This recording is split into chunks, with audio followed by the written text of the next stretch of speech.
PigX, ideas in the swine industry worth sharing. Join extension specialists and swine industry experts as they engage in conversations aimed to help producers succeed in raising healthy pigs. Welcome to another episode of the PigX Podcast. I'm your host, Delaney Howell.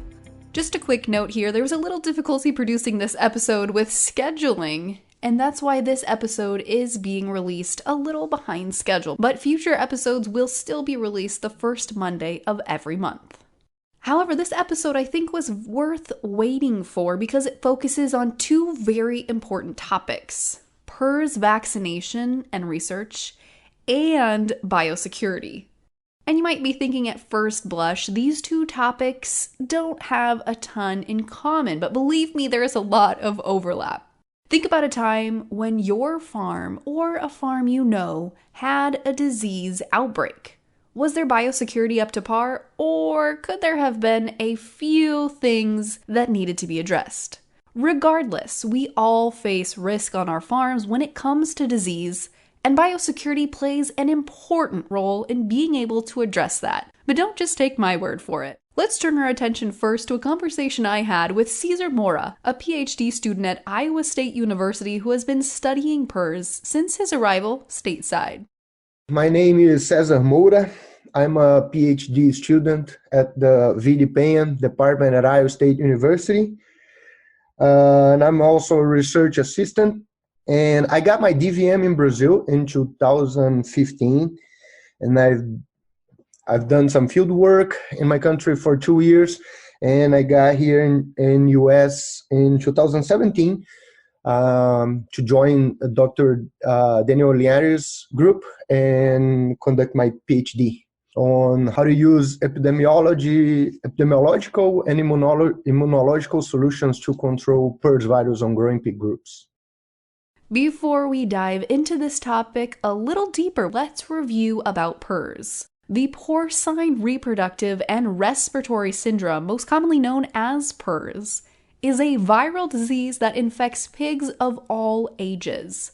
The disease can lead to a variety of problems, including reproductive failure, pneumonia, slower growth rates, and increased mortality in pigs. In the United States alone, the total cost to the industry has been estimated at upwards of $600 million per year. That's right, I said $600 million per year due to losses in the production chain. We all know the PRRS virus is a virus that causes disease that affects the swine industry economically. It's a disease that costs too much to the industry every year.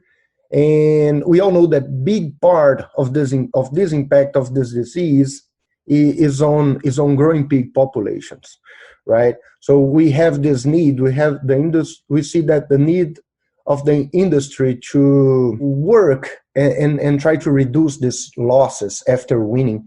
So we conducted a field study on the last months here in Iowa State, and we follow 81 MLV vaccinated growing pig groups by collecting 6 oral fluid samples every 3 weeks. So all these groups, they were originated from PRRS virus endemic farms. So it means PRRS virus, they were positive for the vaccine or for wild type when the study started. And all the pigs were placed in high pig density areas of USA. So we're really looking at pigs that are exposed to PRRS. We're really here looking at scenarios that pigs are very likely to be exposed to wild type virus. So in summary here, 90% of the groups were exposed to wild type virus at least once during the study period. We sampled the groups every 3 weeks, and we had a total of 8 collection points. So what I'm saying is 90% of the groups were positive for wild type in any time during the study. So it is showing, and all the groups were vaccinated, and we did the sequencing analysis of the virus to identify the wild type virus. So this study shows that most of the groups go into high peak density areas, even though they're vaccinated, they are likely to see the wild type virus throughout the growing phase. To recap what Cesar just shared, that was a lot of information to take in. However, their study, as he just mentioned, collected samples on modified live virus vaccines in growing pigs, collecting 6 oral fluid samples every 3 weeks. They found some interesting results when it came to large herds, and the impact PRRS had with being introduced earlier in the production life cycle compared to later. But another key element you might have missed there was the MLV, or modified live virus, and what that means. So MLV would be modified live virus vaccination. So this would be attenuated viruses that were selected to expose the pigs without causing any clinical disease and protecting these pigs from possible PRRS virus field outbreaks with wild-type strains. These MLV viruses that were used showed some interesting results, but first I wanted to have Cesar share the methodology for introducing them into the study. Well, first of all, it is important to note that based on the literature, the vaccination of pigs with one full MLV dose is effective to reduce the clinical consequences of PRRS virus infection in a field. And we know that based on previous studies that were published on the last years. But intending to improve the protection on the pigs, we also looked at the productivity performance of vaccinating pigs with 2 doses of PRRS MLV vaccine compared to vaccinating pigs with only 1 MLV dose. So Cesar and his team set out to find if 2 MLV doses had any impact on the PRRS virus. So all piglets included in the study, they were vaccinated with 1 full MLV dose, either at processing age or at weaning age.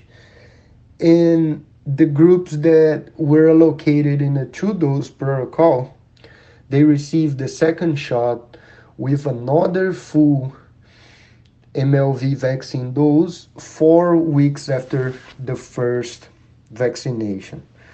So basically the 2-dose protocol had a 4-week interval between the 2 MLV vaccinations.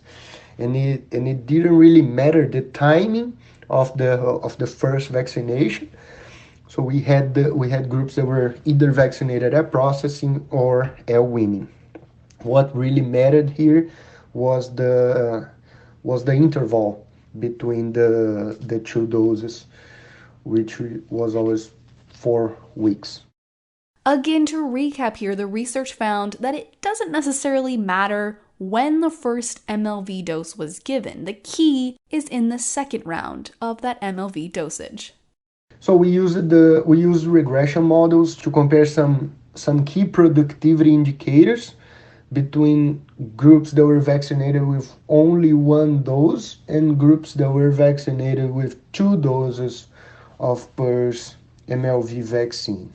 And the results did not show any statistical differences on growth performance parameters between the 2 vaccination groups. And what I mean by growth performance parameters is that we look at when to finish average daily gain and when to finish feed conversion. So there was no difference in these 2 parameters between the groups that received 1 and groups that received 2 MLV doses. But we found a significant difference when we're looking at the win to finish mortality. The groups that were vaccinated with 1 MLV dose had 7.37% of mortality rate, while groups that were vaccinated with 2 MLV dose had 6.28% of mortality. Growth performance, as Cesar just mentioned there, was not affected by the 1 versus 2 doses of the vaccination, but the mortality rate was affected.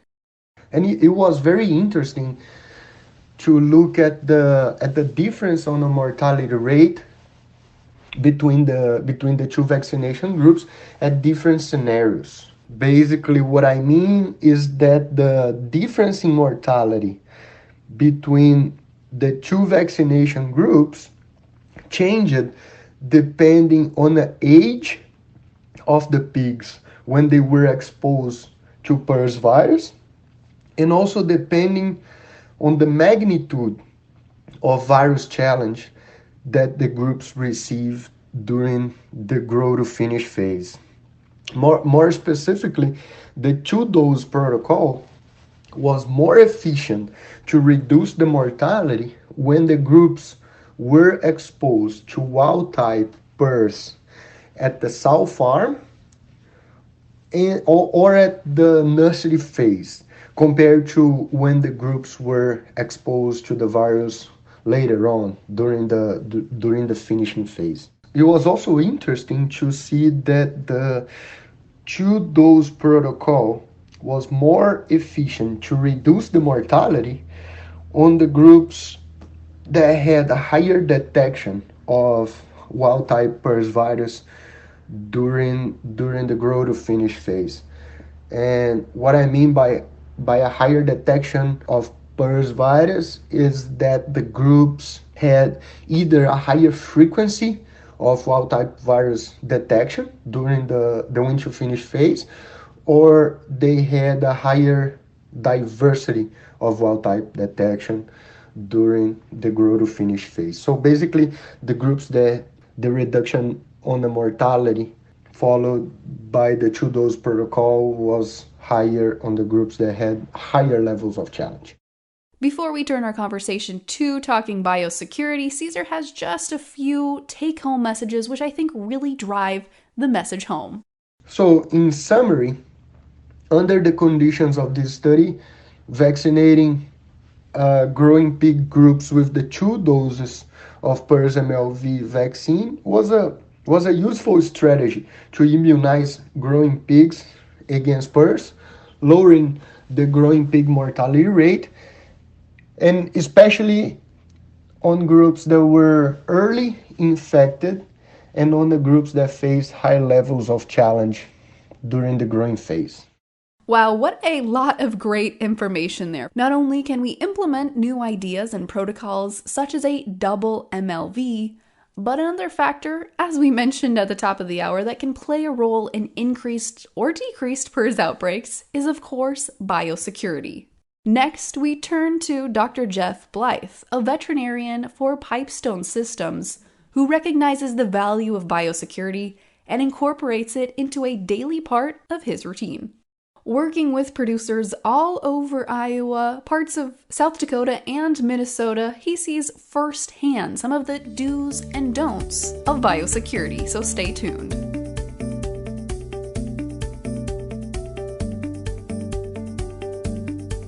My name is Dr. Jeff Blythe, and I am a veterinarian now with Pipestone Veterinary Services. And Pipestone Veterinary Services is based out of Orange City. And my role is swine consulting veterinarian, and I'm also a partner in Pipestone Holdings, which is the parent company that owns Pipestone Veterinary Services. So my role is, as a veterinarian, is certainly all the traditional things you might come across in health and welfare, but it has expanded over the years as clients have become certainly more knowledgeable in all different aspects of the new technologies that are involved in care of the pigs we are charged with looking over. And that can include ventilation, nutrition, pen design, facility design, obviously animal health and welfare involved as well. As Dr. Blythe mentions, we are all getting a lesson in biosecurity right now as COVID-19 has threatened human biosecurity. But what does it mean for pigs? Wow. So biosecurity, pretty important in these days and times, isn't it? Everybody across the country, if not the world, is learning about biosecurity through mediation, social distancing, and all those kind of things. The way we use biosecurity in the ag industry, or more specifically in swine farms, is really as a set of procedures intended to keep and protect humans and animals against disease or harmful biological agents. So biosecurity is very important for both the health and the welfare of the pigs that we care for. It's also important for the caretakers as well, the health and welfare of the pigs. So certainly, as we've found out in the world, there's different viruses that are active and moving around in the world today. Certainly one of those might be PRRS.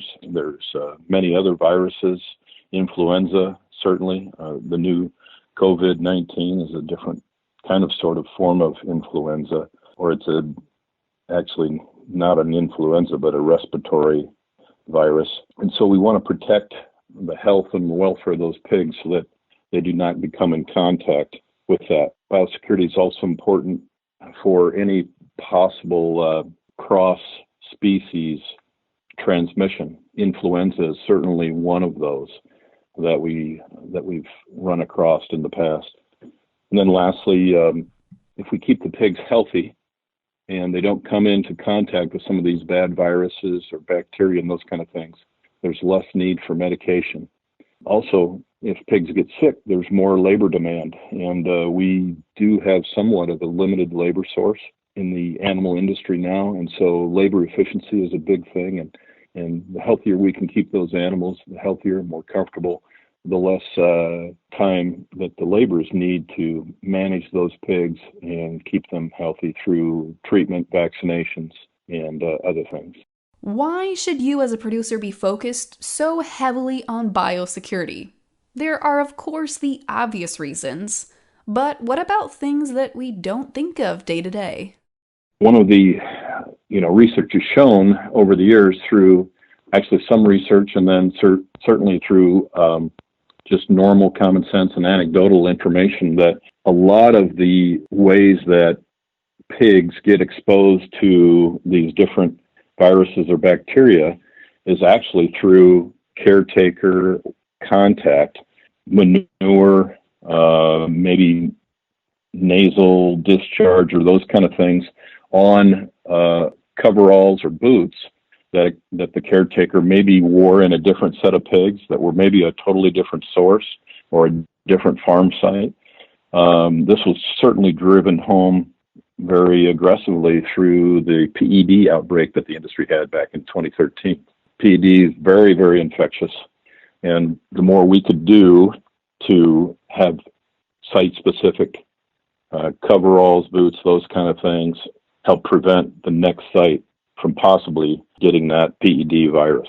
It might seem a little elementary to talk about biosecurity measures for producers to implement, but as Dr. Blythe puts it, it's always good to have a little refresher and maybe put a reset on your practices being implemented. Probably the kind of a boxed-in area that the outside clothes and shoes stay in, and there's a little bench you can swing your feet over and change into farm-specific or barn-specific boots and coveralls that stay within that barn. And then conversely, as you go back out, take the boots and coveralls off and change back into your travel clothes, we'll call them. Biggest one would be farm-specific or barn-specific, however, or site-specific, however that lays out in your pig raising scenarios. It could be, multiple barns on a certain site that you want to keep separate, if you will, or maybe one site that has just one barn and you're going from different sites with different barns, with one barn on each. So farm-specific or site-specific boots and clothing, and that stays at the farm. It doesn't travel down the road with you. Many of the finishing or nursery sites have a small changing area or office, a little area that you can walk into, and many of the producers I work with at least have initiated a Danish entry system. And when I say that, if you're not familiar with that, Danish entry is just having a little kind of an area delineated that outside shoes can land into from the outside as you're walking from whatever vehicle you have when you come to the site. Step in the door of the finishing office, and you have kind of a boxed in area that the outside clothes and shoes stay in, and there's a little bench you can swing your feet over and change into farm specific or barn specific boots and coveralls that stay within that barn. And then conversely, as you go back out, take the boots and coveralls off and change back into your travel clothes, we'll call them. It's easier for us as producers to get focused on their well-being and health, but we as growers also need to focus on our own health for biosecurity purposes, as we can also spread and carry disease that could impact our herds. Certainly there's things that can move through the air that we found, and we found feed transmission on some of these bad viruses that we're discussing here today, but probably the most common one is walking that virus or that bacteria from barn to barn to barn on our clothing and boots, or even on our hands. And so part of the Danish entry, if possible, would be if there's a little sink or something like that you can wash your hands up to your elbows after getting done working with the pigs and caring for the pigs. Those simple things, changing out of the barn-specific clothes and boots, washing hands up to the elbows, has been proven that those actions will prevent 90+% of transmission of those different bad agents, we'll call them.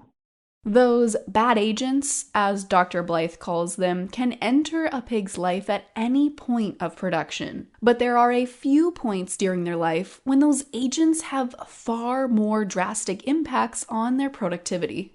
Biosecurity is important. Most of the mortality that you might see, most, not all, but most of the mortality you might see is going to happen early on in that pig's life when they haven't had the time to develop the appropriate immune system. And so whatever we can do to minimize the possibility that some of these bad agents that could sneak into a barn, a sow farm, or a nursery or early finisher, if we can minimize the ability for those things to happen, then we give that pig a fighting chance to develop their immune system as they're growing and become better acclimated, better able to mount an immune response if they do come into contact at a later age with some of those viruses or bacteria. It's that time again to tackle some take-home messages from Dr. Blythe, so let's listen in closely here. Certainly, number one starts before anyone even visits the farm. Really, it's know who is visiting the farm and when.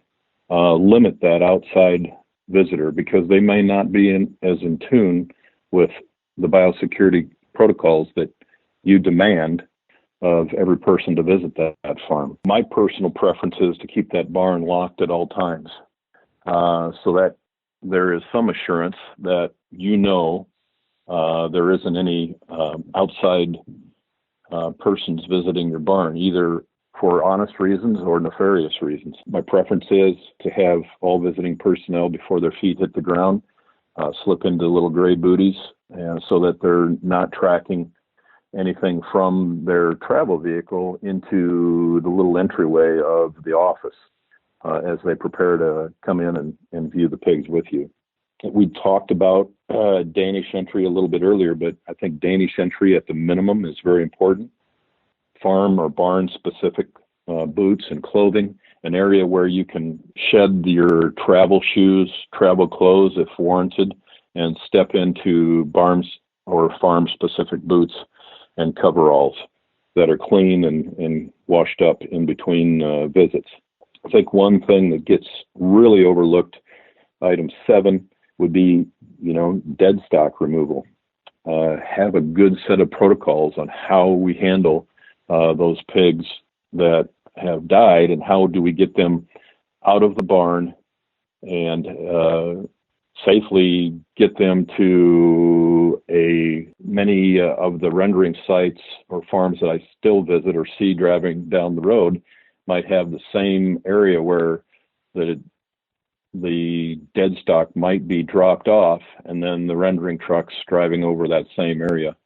It would be best, if possible, to have maybe a 180-degree entry area to the dead stock area that the pigs can be placed into the rendering box, if possible, and then the rendering truck can then approach from 180 degrees or on the other side. And so there's never ever any cross traffic, if you will, and never any cross traffic of the caretaker's vehicle with maybe any spillage that might come out of the rendering truck.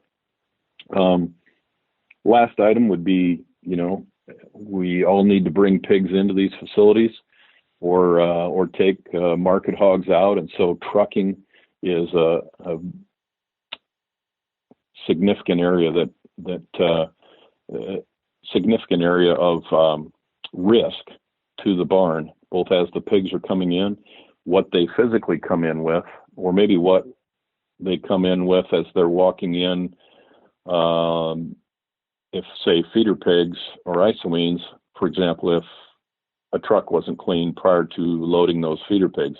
Now, that typically doesn't happen in today's day and age, but that's one way of walking virus or bacteria into that nice, clean, brand spanking clean finishing barn. On the other end, as we load out the finishing pigs, making sure we're using clean, disinfected market loads wherever possible. I know it's very difficult, especially in the winter, to get everything clean and dry, and certainly the amount of truck washouts sometimes limit that, but wherever possible, use clean trailers, because we do know, and again, PED taught us, the truckers are, doing the best they can, but they're asked to, walk down in there, help get pigs to market, and we do know that just a tiny little bit of PED manure is actually very, very infectious. So those kind of things.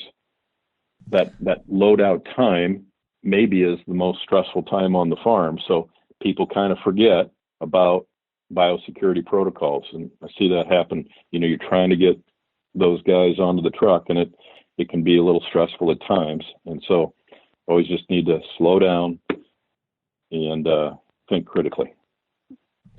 Awesome. Jeff, is there anything that you feel like we didn't touch on that you want to make sure you get out there?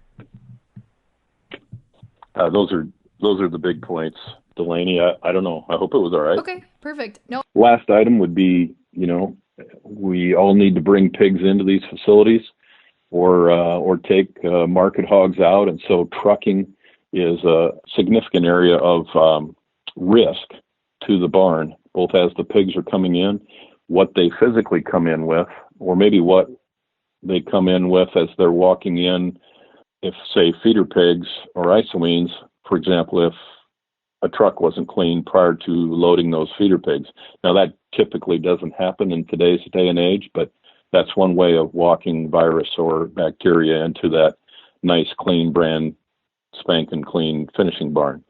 On the other end, as we load out the finishing pigs, making sure we're using clean, disinfected market loads wherever possible. I know it's very difficult, especially in the winter, to get everything clean and dry, and certainly the amount of truck washouts sometimes limit that, but wherever possible, use clean trailers, because we do know, and again, PED taught us, the truckers are, doing the best they can, but they're asked to, walk down in there, help get pigs to market, and we do know that just a tiny little bit of PED manure is actually very, very infectious.